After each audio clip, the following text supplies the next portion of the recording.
ஒரு காதல் தேவதை பூமியில் வந்தார். ஒரு காதல் காவியம் கையோடு தந்தார்.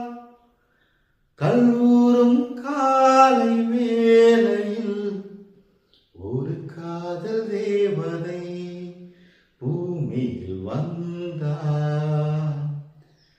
புது காதல் காவியம் கையோடு தந்தார்.